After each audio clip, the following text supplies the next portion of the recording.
नमस्कार साथियों, daily current affair class में आप सबका स्वागत है। आइए हम देखेंगे उन महत्वपूर्ण घटनाओं को जो आने वाले एग्जामों को लेकर काफ़ी फायदेमंद होगा और आने की संभावना बहुत हद तक बने रहेगी। चलते हैं हम लोग क्वेश्चन की तरफ और देखते हैं क्या रहा महत्वपूर्ण। देखिए, उससे पहले जोश भरी लाइन है। आपको ठोकरें गिरा नहीं सकती, मेहनत हरा नहीं सकती, अगर आपके अंदर जिद हो ना तो आपके हार भी हरा नहीं सकती। अर्थात अगर आपके अंदर कोई भी जिद और जुनून भरपूर मात्रा में हो तो कोई भी आपको हरा नहीं सकता है, चाहे वो किस्मत हो या फिर कोई और भी इंसान हो। हराने का सोचे भी तो नहीं हरा सकता है, ये होता है जुनून। तो चलिए हम लोग चलते हैं अपने क्वेश्चन की तरफ। जो आने वाले एग्जाम जैसे यूपीएससी, बीपीएससी, स्टेट पीएस जो भी हो, बैंक, रेलवे, आने वाले एग्जाम में काफ़ी फायदेमंद हो और इस पर हम लोग गहन विश्लेषण करेंगे। तो चलते हैं हम लोग क्वेश्चन की तरफ देखते हैं क्या रहा है महत्वपूर्ण। देखिए, सुप्रीम कोर्ट ने राष्ट्रीय जनता दल के नेता, देखिए ध्यान दीजिएगा कि सुप्रीम कोर्ट के द्वारा एक निर्णय लिया गया है जिसमें कहा गया है कि राष्ट्रीय जनता दल अर्थात आरजेडी की बात कर रहा है, आरजेडी बिहार सरकार बुलाया, नेता सुनील कुमार सिंह को बिहार विधान परिषद में बहाली किया है। आप सोच रहे हो क्या सुप्रीम कोर्ट के पास ये अधिकार है कि किसी विधान परिषद में को बहाली करने का? जी बिल्कुल नहीं अधिकार है, लेकिन ये कुछ और मामला है। तो हम लोग पूरा क्वेश्चन देखते हैं, फिर इसको हम बताते हैं क्या है। देखिए ध्यान दीजिएगा कि नेता सुनील कुमार सिंह को बिहार विधान परिषद में बहाली किया। किस लिए बहाली किया? यह निर्णय किस प्रमुख संवैधानिक सिद्धांत पर आधारित था? देखते हैं कि किस संवैधानिक आधार पे सुप्रीम कोर्ट ने नेता, जो आरजेडी नेता हैं सुनील कुमार, इनको बहाली किया है एमएलसी के रूप में, मेंबर ऑफ लेजिस्लेटिव काउंसिल के रूप में है। तो देखते हैं आखिर किस पे बहाली किया है। देखिए हुआ था क्या कि सुनील कुमार जो है सो विधान परिषद में उन्होंने हंगामा किया था। नीतीश कुमार जो मुख्यमंत्री है वर्तमान में, उनको लेके आपत्तिजनक बयान दे दिया था। इसको लेके विवाद खड़ा हो गया था। इस पे हुआ था क्या कि जो भी मतलब विवाद खड़ा हुआ, इसको लेके जो अध्यक्ष थे विधान परिषद के अध्यक्ष, सभापति अर्थात, उन्होंने क्या किया, सुनील कुमार को ध्वनि बहुमत के साथ बर्खास्त कर दिया और उन्हें पद से हटा दिया। बोला गया कि यह जो है सो सदन में आपत्तिजनक कार्य करते हैं और आपत्तिजनक कार्य का हवाला देते हुए उन्हें हटा दिया गया। और क्या बोले थे, कुछ मुख्यमंत्री जी को लेकर आपत्तिजनक बयान दे दिए थे, इसको लेके जो है सो उन्हें हटा दिया गया। लेकिन वहीं सदन के द्वारा और भी बोला गया कि जो सदन को चलने नहीं दिया जा रहा है, ये जो है सदन जैसे ही चालू होता है उसमें हल्ला करते रहते हैं या फिर तोड़फोड़ मचाते रहते हैं। इसको ध्यान में रखते हुए सदन के द्वारा उन्हें हटा दिया गया ध्वनि बहुमत के द्वारा। आप सोच रहे होंगे बहुमत मतलब वोटिंग के द्वारा भी होता है। जी हाँ, वोटिंग के द्वारा भी हटाया जाता है, लेकिन जब ध्वनि बहुमत से ही पास हो जाता है तो वोटिंग करवाने की जरूरत नहीं पड़ता है, तो उन्हें हटा दिया गया था। लेकिन अर्थात सुप्रीम कोर्ट फिर कैसे बहाली कर दिया? सुप्रीम कोर्ट का कहना है कि हटा दिया वो तो ठीक है, लेकिन हटाने का तरीका गलत है, ऐसा नहीं हटाया जा सकता। हाँ, आपको उनको कुछ दिन के लिए हटा सकते थे, कुछ दिन के लिए हटा सकते, कहने का मतलब 2-4 दिन के लिए हटा देते, बोलते कि 2-4 दिन के लिए आपको निरस्त किया जाता है। ऐसा नहीं कि आपको परमानेंट जो सदन से ही निरस्त कर दिया जाएगा, अर्थात एमएलसी मेंबरशिप ही हटा दिया जाएगा, ऐसा नहीं हो सकता। ऐसा सुप्रीम कोर्ट के द्वारा बोला गया है। तो चलते हैं देखते हैं किस प्रावधान के तहत जो सुप्रीम कोर्ट फिर से बहाल किया है। संसदीय संप्रभुता, संघवाद, दंडात्मक कार्रवाइयों में अनुपातिका, न्यायिक सक्रियता। इसका सही आंसर हो जाएगा दंडात्मक कार्रवाइयों में अनुपातिकता का ध्यान में रखते हुए सुप्रीम कोर्ट ने बहाल किया है, यह भी चर्चा में था। नेक्स्ट,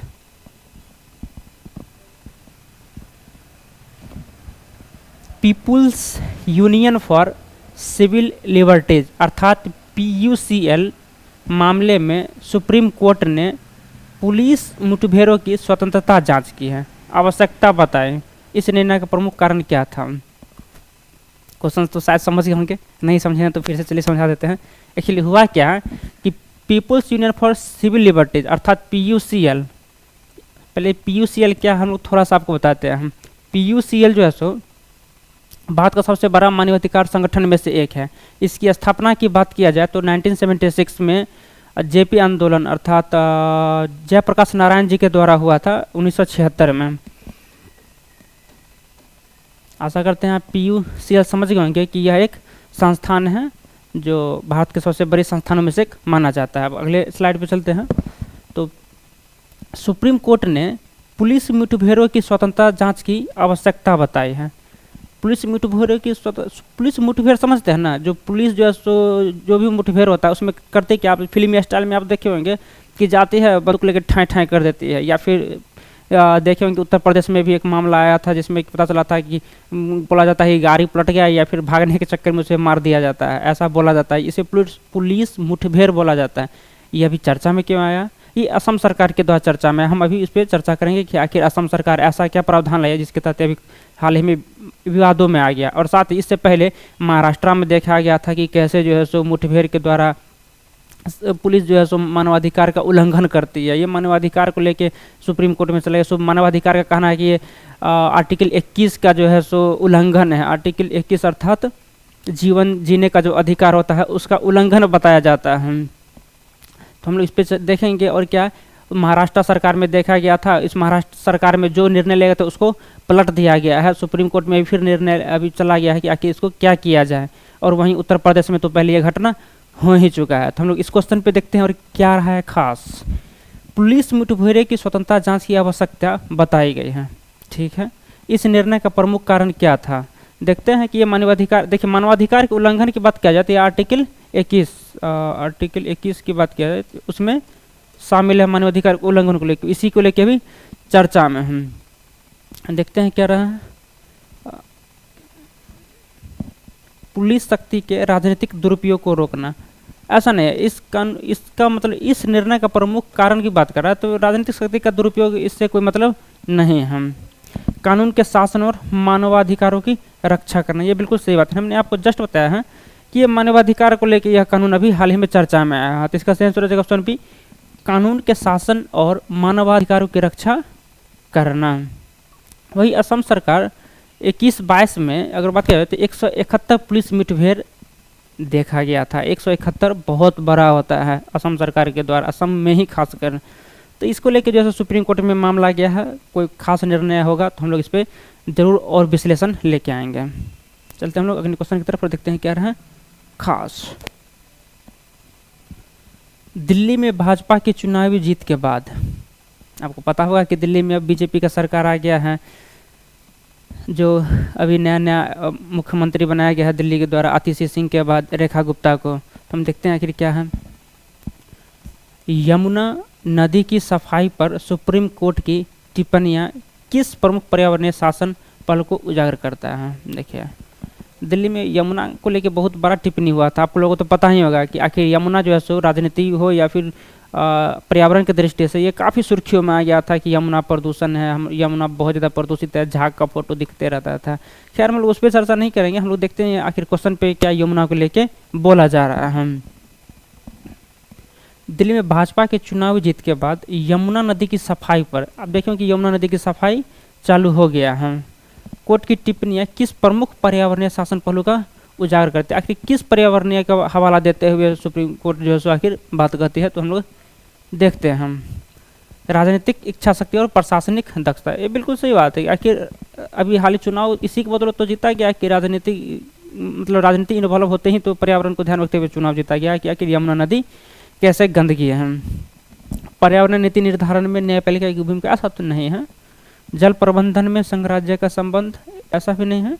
सरकारी नेतृत्व वाली पर्यावरण योजनाओं की अक्षमता, ऐसा थोड़ी है कि अक्षमता ही बोला जा सकता है। इसका सही आंसर ऑप्शन है राजनीतिक इच्छा शक्ति और प्रशासनिक दक्षता को ध्यान में रखते हुए सुप्रीम कोर्ट में ये मामला गया है। नेक्स्ट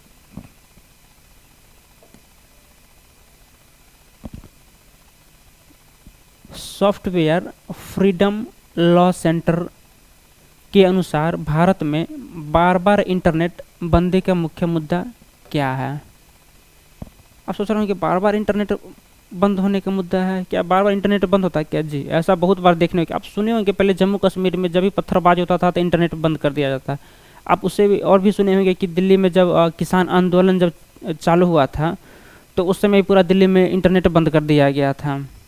और भी मतलब इंटरनेट जैसे असम में देखे होंगे या फिर नॉर्थ ईस्ट में भी देखे होंगे कि इंटरनेट हमेशा बंद कर दिया जा रहा है। क्या इंटरनेट बंद करना ये संवैधानिक अधिकार क्या संविधान के अनुरूप सही है? जी नहीं, इंटरनेट नहीं बंद कर सकता है सरकार, क्योंकि ये लोगों को निजता का उल्लंघन करता है। वो कैसे, हम लोग इस पर चर्चा करेंगे आखिर ये बात क्या है।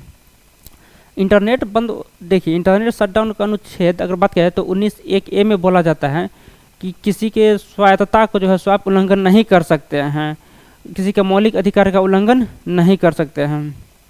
यह जो है सो अनुराधा बनाम भारत संघवाद में ऐसा मामला 2021 में भी बोला जा चुका है, 2020-21 में बोला जा चुका है कि आप इंटरनेट को बंद नहीं कर सकते हैं, चाहे जो हो जाए। यह मानवाधिकार के उल्लंघन की बात है।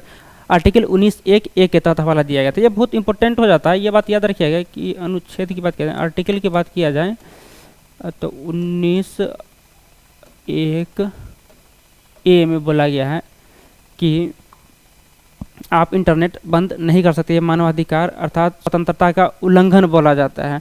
और 19(1)(g) में भी इंटरनेट की बात बोला जाता है कि 19(1)(g) में भी यह प्रावधान है कि आप इंटरनेट या फिर लोक का स्वतंत्रता ऐसे नहीं हनन कर सकते हैं, या फिर मौलिक अधिकार पे आप ऐसे रोक नहीं लगा सकते। ये लोगों का मौलिक अधिकार की बात करता है, जो आप नहीं लोगों का छीन सकते हैं, ये मौलिक अधिकार है लोगों का। तो हम लोग क्वेश्चन पे चलते हैं, आखिर क्या रहा है।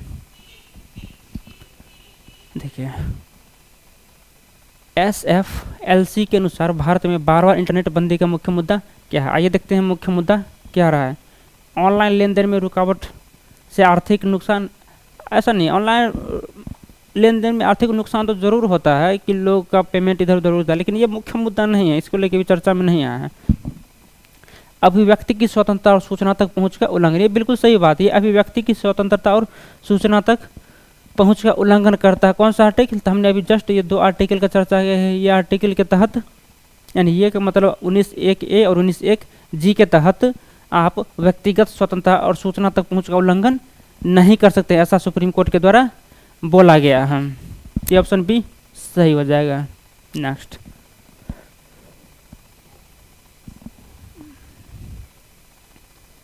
केरल में मानव वन्यजीव संघर्ष में प्रमुख मानव जनित कारण क्या है। देखिए, क्वेश्चन में बोला जा रहा है कि केरल में मानव वन्यजीव संघर्ष की बात कर रहा है। आप सोच रहे हो क्या मानव और वन्यजीव के बीच में भी संघर्ष होता है?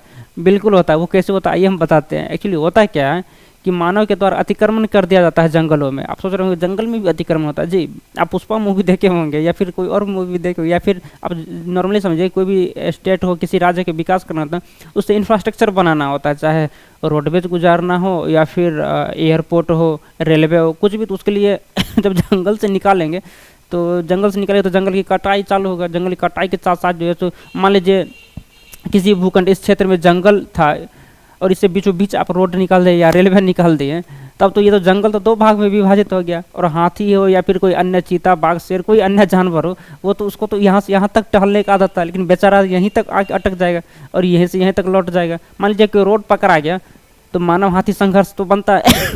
सॉरी, कोई इंसान मान लीजिए जा रहा है, कोई साइकिल से, ट्रेन से, गाड़ी से, कुछ भी, वो मानव से टकरा जाता है। इसी को लेकर जो है केरल में मानव और वन्यजीव संघर्ष देखा गया। हम लोग चलते हैं क्वेश्चन पे, क्यों महत्वपूर्ण रहा है। और देखिए, केरल में मानव वन्यजीव संघर्ष में प्रमुख मानव जनित कारण क्या है। तो प्रमुख मानव जनित तो यह है कि रोड इंफ्रास्ट्रक्चर को लेकर बोल सकते हैं कि ये मानव जनित हैं। तो वनों की कटाई और वन्यजीव गलियारों का विखंडन, ये भी सही बात है। संरक्षण नीतियों के कारण वन्यजीव की अत्यधिक वृद्धि, ऐसा नहीं है कि अत्यधिक वृद्धि हो गया है कि अब इंसान से कंट्रोल ही नहीं हो पा रहा, इतना संरक्षण दे दिया, ऐसा नहीं है। अत्यधिक शिकार और अवैध शिकार गतिविधियाँ, ऐसा नहीं। अत्यधिक शिकार कर देगा तो फिर संरक्षण कैसे हो पाएगा, ये संभव नहीं है, पर्यावरण का उल्लंघन हो जाएगा। जलवायु परिवर्तन के कारण वन्यजीवों के व्यवहार में बदलाव, ऐसा नहीं है कि व्यवहार में बदलाव, हाँ एक थोड़ा बहुत व्यवहार में बदलाव हुआ जरूर, लेकिन ये प्रमुख रीजन नहीं बताया जाए। इसका सही आंसर ऑप्शन है वनों की कटाई और वन्यजीव गलियारों का विखंडन। हमने आपको जस्ट बताया कि कोई रोड या फिर इंफ्रास्ट्रक्चर बनाने के लिए वनों की कटाई करना पड़ेगा, गलियारा गुजारना पड़ेगा। इसके तहत जो है सो सॉरी, इसके तहत जो है सो मानव और वन्यजीव में संघर्ष देखा गया है। आशा करते हैं आप लोग समझ गए होंगे। चलते हैं अगले क्वेश्चन की तरफ। नेक्स्ट, भारत द्वारा नहीं होगा, यहाँ पे इसको कट कर दिया। तालिबान द्वारा नियुक्त एक राजनयिक को स्वीकार करने पर विचार करने से कौन सी कूटनीतिक चुनौती उत्पन्न होती है। देखिए, ये क्वेश्चन क्या है।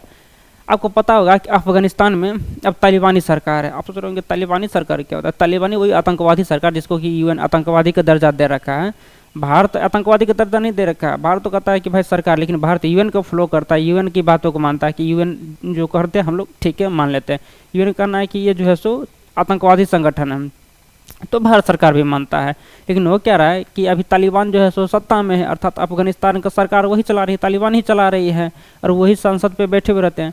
तो उसका जो राजनयिक संबंध जो है सो और देश से बना है, जैसे कि रूस के साथ हो, चीन हो, गल्फ कंट्री हो, पाकिस्तान हो, इस सब के साथ जो है सो उनका संबंध बना है। संबंध बना है कहने का मतलब संबंध इसे बनाना बोलते हैं जैसे कि कोई भी देश जो है सो अफगानिस्तान के साथ दूतावास खोलता है, दूतावास में अपनी राजनयिक को भेजता है, उच्चायुक्त को भेजता है, अर्थात अपनी जो भी विदेश मंत्रालय होता है उसको बैठाया जाता है, जिसके तहत जो सो एक देश दूसरे देश से कनेक्ट किया जाता है। आप लोग इसको अच्छी तरीके से जानते होंगे। तो एक्चुअली होता है क्या, इसमें जब बैठा दिया जाता है तो इसी को लेकर अभी तालिबान जो सो भारत में भी बैठाने के लेके बात की है, और भारत सरकार ने भी मान लिया है। एक गल्फ कंट्री में जब ये वार्ता हुआ था भारत और अफगानिस्तान के बीच, तो भारत सरकार ने भी मान लिया कि ठीक है, अब इतना दिन 4-5 साल हो ही गया सरकार को अफगानिस्तान को, तो अब भारत सरकार भी अब मान लेगी। और भारत में पहले भी अफगानिस्तान भारत में बैठता था, लेकिन जब अफगानिस्तान में जब तालिबानी जब आ गया था आतंकवादी के रूप में, तब से भारत और अफगानिस्तान का जो संबंध बिगड़ गए। संबंध नहीं बिगड़े, राजनयिक बिगड़ गए। राजनयिक अर्थात जो हम लोग के यहाँ जो अफगानिस्तान का राजनीतिक दिल्ली में रहता है और दिल्ली का राजनीतिक अफगानिस्तान में रहता है, ये जो एक दूसरे से रिटर्न हो गया था, लेकिन अब इसे फिर से बहाल करने की बात की जा रही है। तो आइए देखते हैं क्या रहा है महत्वपूर्ण। देखिए, तालिबान द्वारा नियुक्त एक राजनीतिक को स्वीकार करने पर विचार करने सी कौन सी कूटनीतिक चुनौती उत्पन्न होती है। अगर मान लीजिए भारत सरकार अपने यहाँ तालिबानी को बैठाती है तो क्या जो है सो चुनौती उत्पन्न हो सकती है, इसको लेके फोकस किया जा रहा है। तो आइए देखते हैं क्या रहेगा। अंतर्राष्ट्रीय मानवाधिकार संधियों का उल्लंघन। ऐसा नहीं है कि अंतर्राष्ट्रीय मानवाधिकार संधि का उल्लंघन हो, ऐसा कोई अभी तक संधि नहीं है। भारत की घोषित आतंकवादी विरोधी नीतियों का विरोधाभास, ये बिल्कुल सही बात है। भारत जो है सो आतंकवादी का हमेशा विरोधाभास करती रहती है। भारत आतंकवादी का कभी भी सपोर्ट नहीं करती है। तो वही बोला जा रहा है क्वेश्चन में कि भारत की घोषित आतंकवाद विरोधी नीतियों के साथ विरोधाभास, ये सही आंसर हो जाएगा। आप समझ गए होंगे आखिर भारत सरकार कहना क्या चाह रही है। नेक्स्ट, भारत में एक साथ चुनाव पर प्रस्तावित विधेयक को लेकर प्रमुख चिंता क्या थी।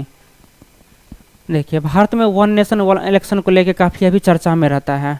वहीं इसको लेकर वन नेशन वन इलेक्शन को लागू करने के लिए पूर्व राष्ट्रपति रामनाथ कोविंद के द्वारा एक रिपोर्ट पेश किया गया था, जिसमें बताया गया था कि कैसे वन नेशन वन इलेक्शन को लागू किया जाएगा। इसको लेके क्या चुनौती रही है। आप सोच रहे हो क्या इससे पहले वन नेशन वन इलेक्शन का चुनाव हुआ था क्या कभी?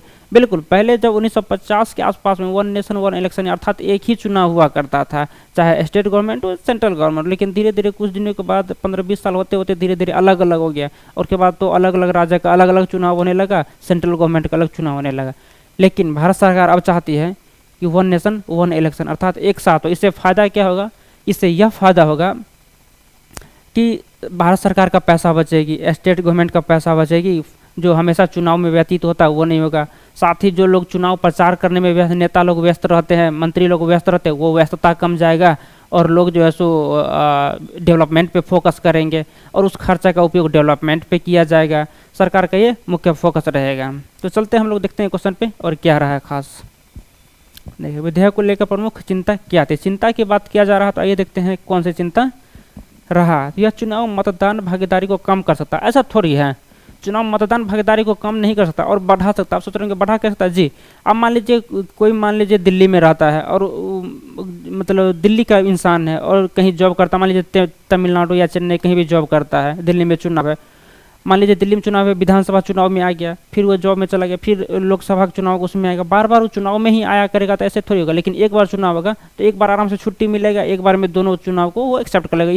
इससे जो है सो वोट परसेंट और बढ़ेगा, न कि कमेगा। आप सोच रहे हो कि मतलब ऐसा कभी होता है क्या, जो मतलब 3-4 एक साथ वोटिंग कभी होता है क्या? जी, आप देखिए ग्रामीण क्षेत्रों में जब लोअर स्तर पे चुनाव होता है, लोअर स्तर पे अर्थात जैसे कि मुखिया या फिर वार्ड मेंबर, जो भी फलान ढकान चुनाव होता है, 5-7 एक ही बार में चुनाव हो जाता है। शायद हमको जहाँ तक लग रहा है कि वो उसमें मुखिया होता है, वार्ड मेंबर होता है, पंचायत समिति, सरपंच, इस तरह से 5-7 लोग एक ही बार मतदान लोग करता है। इससे तो हम लोग का तो गांव-गांव का लोग जो है रूबरू है और शहर का लोग रूबरू है कि कैसे एक साथ में वोट दिया जाए। ऐसा इसको लेकर सरकार जो चिंता जता रहे थे कि लोग एक बार में 2 वोट नहीं दे सकते, वो लोग बिल्कुल दे सकते हैं। सरकार का ऐसा रिपोर्ट में बोला गया था, रामनाथ कोविंद जी के रिपोर्ट में ऐसा बोला गया है और ऐसा हुआ भी है। हम देखते हैं अगले स्लाइड पे।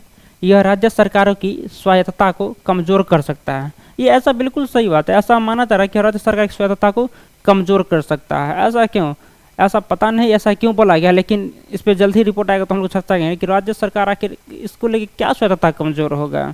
लेकिन ऐसा माना जाता है कि यह राज्य सरकार की स्वायत्तता को कमजोर कर सकता है। इसका सेंस ऑप्शन बी। नेक्स्ट, हाँ, इसका ये भी कहना है कि राज्य सरकार को ऐसे में फंडिंग कम मिलता है। जैसे मान लीजिए अभी बिहार में चुनाव है, इसको लेके ऐसा माना जाता है कि सेंट्रल गवर्नमेंट अभी ज़्यादा फंडिंग करती है, क्योंकि पता है कि बिहार में चुनाव है, इसलिए जो है सो सरकार चाहती है अपनी सरकार स्टेट में बने, इसको लेके फंडिंग थोड़ा ज़्यादा कर देती है। वहीं एक साथ चुनाव हो जाएगा, सरकार सब स्टेट को एक समान ही फंडिंग करेगी, इसलिए जो है सो राज्य सरकार को थोड़ा सा प्रभाव जरूर पड़ेगा। भारतीय तटरक्षक बल ने हाल ही में किस प्रमुख सुरक्षा चुनौती का सामना किया है? देखते हैं आखिर किस, अर्थात भारतीय तटरक्षक बल यानी कोस्ट गार्ड किस चुनौती का सामना कर रही है, उसको लेके क्वेश्चन बने तो हम लोग देखते हैं क्या रहा है खास। भारतीय नौसेना संपत्तियों पर साइबर हमले। ऐसा थोड़ी है कि नौसेना संपत्ति पर साइबर हमला करके क्या करेगा वो लोग, मतलब कोई भी शिप है उसको साइबर हमला शिप पे क्या करेगा। खैर अगले क्वेश्चन पे चलते हैं। समुद्री डकैती और अवैध घुसपैठ, अरब सागर में ड्रग कार्टेज गतिविधियाँ, लुप्तप्राय समुद्री प्रजातियों की तस्करी। तो इसका सही आंसर हो जाएगा समुद्री डकैती और अवैध घुसपैठ, ऑप्शन बी। देखिए पूछ क्या रहा है कि भारतीय तटरक्षक बल हाल ही में किस प्रमुख रक्षा चुनौतियों का सामना करना पड़ रहा है। तो किस रक्षा चुनौती का सामना करना पड़, समुद्री डकैती और अवैध घुसपैठ को लेकर अभी तटरक्षक बल सामना कर रही है। आप सोच रहे हैं कि अवैध घुसपैठ या समुद्री डकैती होता है कि जी बिल्कुल, समुद्री डकैती एक बहुत बड़ा रीजन माना जाता है। आप देखे होंगे कुछ दिन पहले इंटरनेशनल में कि सोमालिया पे जो है सोमालिया की तरफ भारत का जहाज जा रहा था और उसे भारत का नहीं था, कोई और किसी और देश का जहाज था, उस पर जो डाकुओं ने कब्जा कर लिया था। भारत के तटरक्षक बल ही जाके उस जहाज को छोड़ाए थे। हाँ, चीन के ही जहाज को पकड़ा था, कोई और जहाज नहीं था, चीन की ही शिप को पकड़ लिया था। तो भारतीय तटरक्षक बल और वायुसेना जाकर के सोमालिया से तो जहाज को छोड़वाए थे, इंटरनेशनल मुद्दा को ध्यान में रखते हुए। तो चीन ने भारत सरकार को काफ़ी धन्यवाद दिया था, जो चीन कभी भारत को धन्यवाद देता नहीं है, लेकिन इस मुद्दे पर जरूर दिया था कि भारत को हम धन्यवाद करते हैं कि हमारी जहाज को उन्होंने छोड़ाया था। तो समुद्री डकैती की बहुत बड़ी चिंता होता है, खासकर जैसे हो हॉर्न ऑफ अफ्रीका के आसपास में जो है समुद्री डकैती बहुत बड़ी मात्रा में देखा जाता है, वहाँ बहुत बड़ी लूटपाट जो है सो होती रहती है। चलते हैं हम लोग अगले क्वेश्चन पे और देखते हैं क्या रखा। अब तो भारतीय ध्वज झंडा देख के ही जो समुद्री लुटेरा भाग जाते हैं कि नहीं भारत का नहीं लूटेंगे।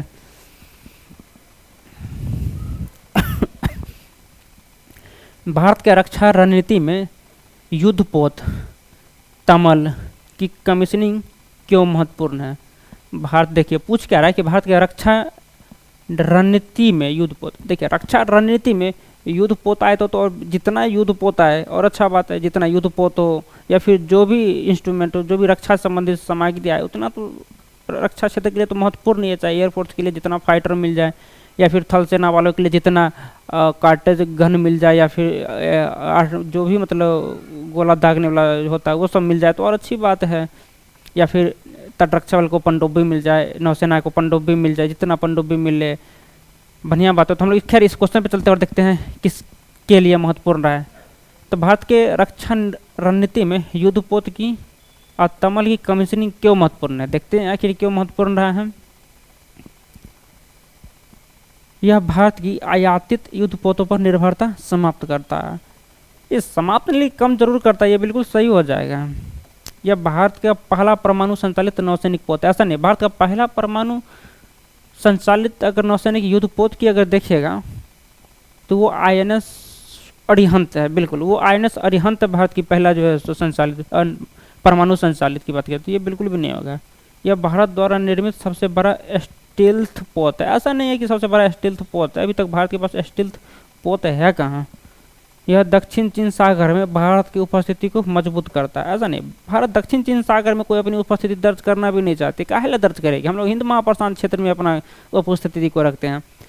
हिंद प्रशांत क्षेत्र से हम लोग को कोई मतलब अभी नहीं है। वो अमेरिका चीन समझे, जापान समझे, उत्तर दक्षिण कोरिया समझे, हम लोग को उससे कोई मतलब नहीं। हम लोग तो अपना हिंद प्रशांत क्षेत्र, हिंद महासागर के में ही खुश रहते हैं।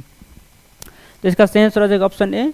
यह भारत की आयातित युद्धपोतों पर निर्भरता समाप्त करता है। अब देखिए कि भारत सरकार हमेशा युद्धपोत को आयात करते रहती है। सबसे पहला युद्धपोत हम लोग ब्रिटेन से उधार में लिए थे, आपको याद होगा। उसके बाद रूस से उधार में लिए थे, फिर वापस मतलब बहुत पुराना होता तो हम लोग वापस कर देते हैं। लेकिन भारत के पास अब अपना रहेगा तो और अच्छी बात है। तो आयात अर्थात इम्पोर्ट करना हम लोग बच जाएंगे और आत्मनिर्भर बन जाएंगे तो और बेहतर रहेगा। Next, Punjab travel professionals regulation act 2012 प्रमुख रूप से किस समस्या को हल करने के लिए बनाया गया था। आइए देखते हैं आखिर किस समस्या को लेकर बात किया जा रहा है। देखिए बोला क्या जा रहा है, Punjab travel professionals regulation act 2012 मुख्य रूप से किस समस्या को हल करने के लिए बनाया गया था। देखते हैं आखिर किस समस्या को हल करने के लिए बनाया गया था पंजाब ट्रैवल प्रोफेशनल को। आओ स्थिति, पर्यटन और यात्रा धोखाधड़ी, मानव तस्करी और अवैध प्रवास, अंतर्राष्ट्रीय यात्रा एजेंसियों में वीजा धोखाधड़ी, खाड़ी देशों में फर्जी नौकरी भर्ती घोटाला। देखिए ये पूछ रहा है Punjab travel professional regulation act 2012। देखिए इसमें इसका सेंस हो जाएगा मानव तस्करी और अवैध प्रवासन को लेके पंजाब में 2012 में एक एक्ट बनाया गया था। इससे होता है आप लोग उड़ता पंजाब मूवी देखे होंगे, कैसे नशीली को लेके होता था और मानव तस्करी हो या फिर ड्रग तस्करी को लेके ये चर्चा में आया था। तो इसका सेंस हो जाएगा ऑप्शन बी, मानव तस्करी और अवैध प्रवास। नेक्स्ट, मद्रास उच्च न्यायालय ने महिलाओं की रात में गिरफ्तारी पर रोक के प्रावधान को निर्देशात्मक बताया है, न कि अनिवार्य। इस निर्णय का क्या प्रभाव है। देखिए इसको फिर से समझिए। एक्चुअली हुआ क्या कि मद्रास उच्च न्यायालय ने महिलाओं को रात में गिरफ्तारी पर रोक के प्रावधान को दिशा निर्देशात्मक बताया।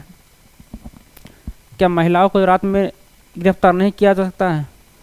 नहीं किया जा सकता है, लेकिन कुछ मामलों में गिरफ्तार किया जा सकता है। मान लीजिए कोई आपराधिक कानून अगर चल रहा हो, उसे क्यों नहीं गिरफ्तार किया जाएगा? बिल्कुल किया जाएगा।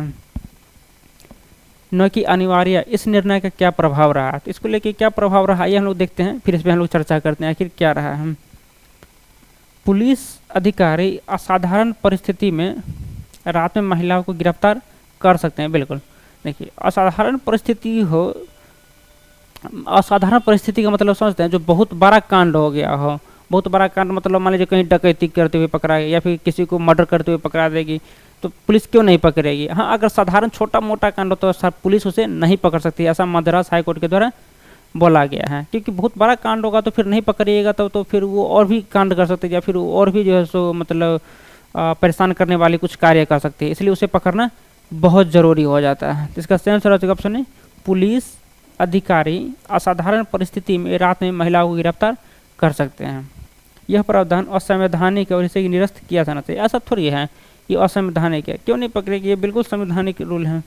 यह कानून केवल महानगरीय क्षेत्रों में लागू होता है, ऐसा नहीं महानगरीय हो या ग्रामीण हो, कहीं पे भी अगर अपराध हो रहा है तो उसका रोकना बहुत ज़रूरी है।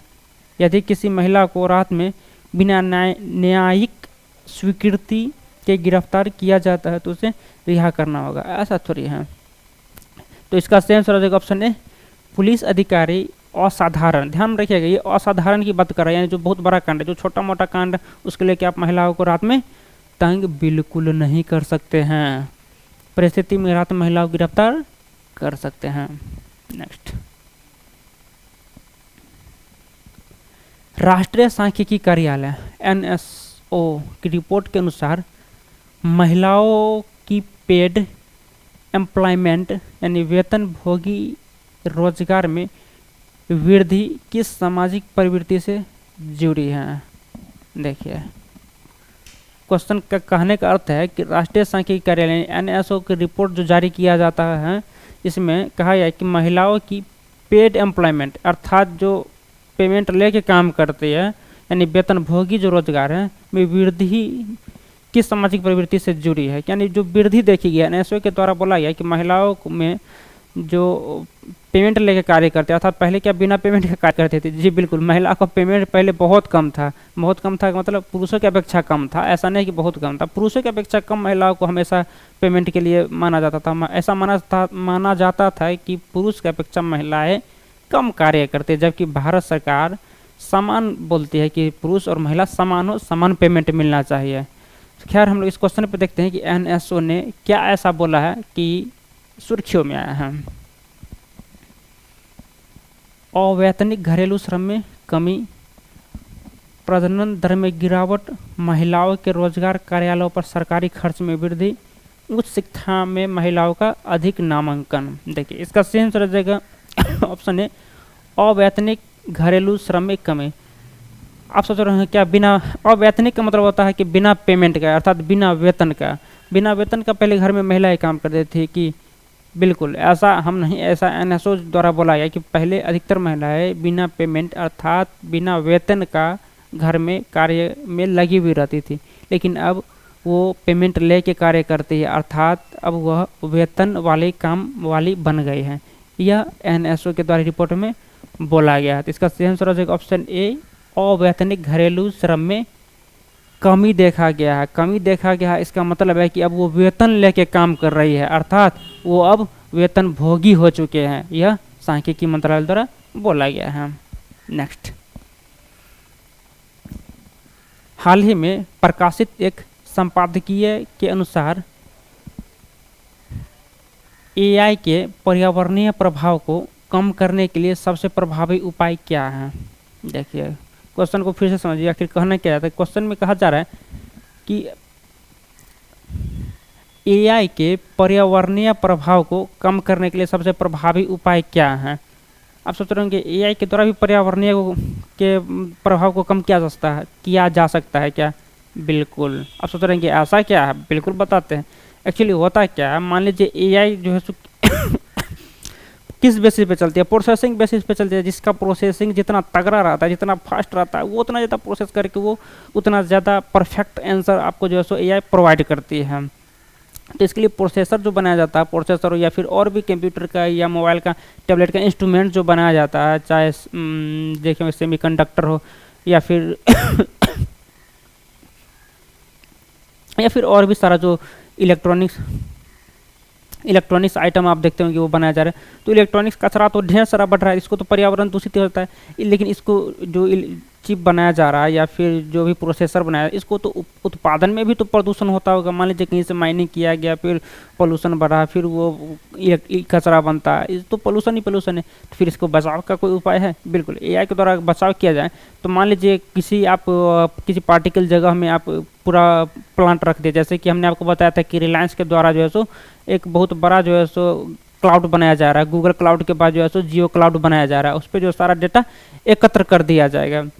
तो उससे क्या फ़ायदा होगा, जो भी मान लीजिए मोबाइल में जो हम लोग या फिर टैबलेट सिस्टम जो में भी स्टोरेज को अपना लोग बना कर रखते हैं, वो स्टोरेज की ज़रूरत नहीं पड़ेगा, वो स्टोरेज हम लोग क्लाउड में डाल देंगे। इससे क्या फ़ायदा, तो मान लीजिए एक ही जगह क्लाउड में पड़ा रहेगा तो उससे हम लोग का डेटा सुरक्षित रहेगा। साथ ही मतलब जगह जगह जो है सो हम लोग मतलब हाथ में हो या फिर घर में हो, हर जगह जो है सो चिप या मोबाइल का ज़रूरत, मतलब मोबाइल या चिप की ज़रूरत कम पड़ेगा तो सही है, लेकिन कम पड़ेगा अभी की अपेक्षा। इस पे जो है सो मान लीजिए कम पड़ेगा तो पोल्यूशन कम होगा, अर्थात कम उत्पादन होगा तो प्रदूषण कम होगा, ई कचरा कमेगा। एक जगह कहीं संरक्षित है तो ई कचरा बिल्कुल कमेगा। तो हम लोग खैर इस क्वेश्चन पे चलते हैं और देखते हैं क्यों महत्वपूर्ण रहा है।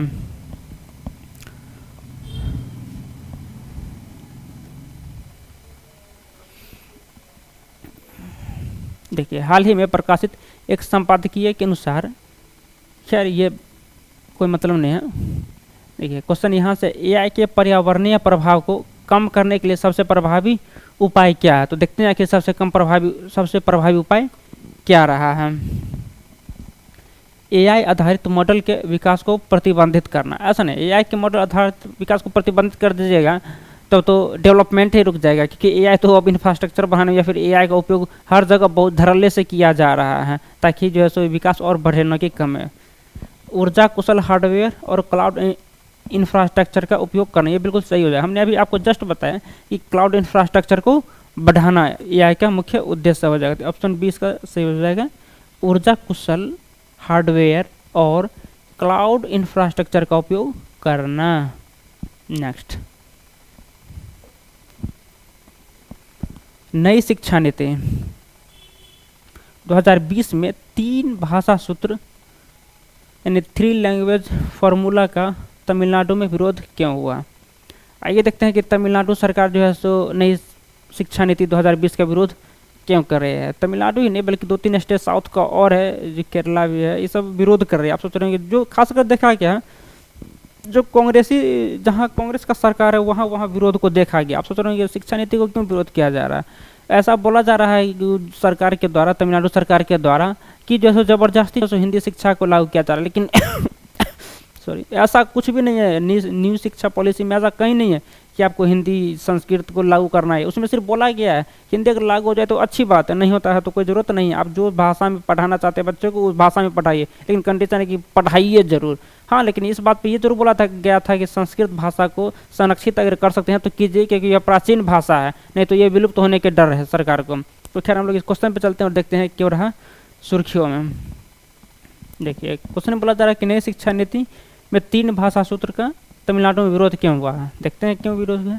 अंग्रेजी को प्राथमिक शिक्षण माध्यम के रूप में पसंद किया जाना। ऐसा नहीं है कि अंग्रेजी को प्राथमिक शिक्षण के माध्यम से पसंद किया जा रहा है। केंद्र सरकार द्वारा हिंदी थोपने की धारणा, ये बिल्कुल सही हो जाएगा। ऐसा तमिलनाडु सरकार के द्वारा बोला जा रहा है कि केंद्र सरकार हिंदी को जबरदस्ती थोपने के चक्कर में, लेकिन ऐसा है नहीं। लेकिन ये हम नहीं बोल रहे, ये तमिलनाडु सरकार के द्वारा यह बात बोल के जैसो नई शिक्षा नीति को लागू नहीं की जा रही है। तमिलनाडु सरकार कहना है कि भारत सरकार चाहती है कि हिंदी को ज़बरदस्ती लागू करे, लेकिन तमिल सरकार चाहते हैं कि हम तमिल को ही रखेंगे। लेकिन ऐसा न्यू शिक्षा पॉलिसी में कहीं नहीं लिखा हुआ है कि हिंदी को, चाहे तमिलनाडु हो, चाहे नॉर्थ ईस्ट हो, चाहे कहीं भी हो, हिंदी को लागू करना अनिवार्य है। तो चलते हैं हम लोग क्वेश्चन पे। तो इसका सेम आंसर ऑप्शन बी, केंद्र सरकार द्वारा हिंदी थोपने की धारणा। नेक्स्ट, हाल ही के विश्लेषण के अनुसार राजनीतिक परामर्श सेवाओं ने भारतीय चुनाव को, देखिए भारतीय चुनाव को कैसे बदला है। देखिए क्वेश्चन में क्या बोला जा रहा है कि हाल ही के विश्लेषण के अनुसार राजनीतिक परामर्श सेवाओं यानी पॉलिटिकल कंसल्टेंसी के ने भारतीय चुनाव को कैसे बदला है। देखते हैं कि भारतीय चुनाव जो है सो कैसे बदला, इस पर हम लोग देखते हैं आखिर क्या रहा है। इसने जमीनी स्तर के पार्टी कार्यकर्ताओं की भूमिका को कम कर दिया है। इसने चुनाव में धन के प्रभाव को समाप्त कर दिया है। इसने चुनाव अभियानों को अधिक वैचारिक बना दिया है। इसने चुनाव में मतदाता भागीदारी बढ़ा दी है। देखिए इसमें बोला क्या जा रहा है। देखिए हाल ही के विश्लेषण के अनुसार राजनीतिक परामर्श सेवाओं में भारतीय चुनाव को कैसे बदला। तो भारतीय चुनाव को कैसे बदला सर क्वेश्चन का कहने का है। तो हम लोग देखते हैं कि तो इसका सही आंसर हो जाएगा, इसने जमीनी स्तर के पार्टी कार्यकर्ताओं की भूमिका को कम कर दिया। ऑप्शन ए है। देखिए इसने जमीनी स्तर के पार्टी कार्यकर्ताओं की भूमिका को कम कर दिया। जमीनी स्तर अर्थात समझते हैं जो अपने आप को लोकल में नेता समझते हैं लेकिन होते हैं कुछ भी नहीं, लेकिन सोचते हैं चचा विधायक है, वही जमीनी स्तर की बात कर रहे हैं। खैर उम्मीद करते हैं आप लोगों का क्वेश्चन ये बढ़िया लगा होगा, जो आने वाले एग्जाम में काफ़ी फ़ायदेमंद होगा। आप लोग को ये वीडियो अच्छा लगा हो तो लाइक शेयर ज़रूर करें। बहुत बहुत धन्यवाद।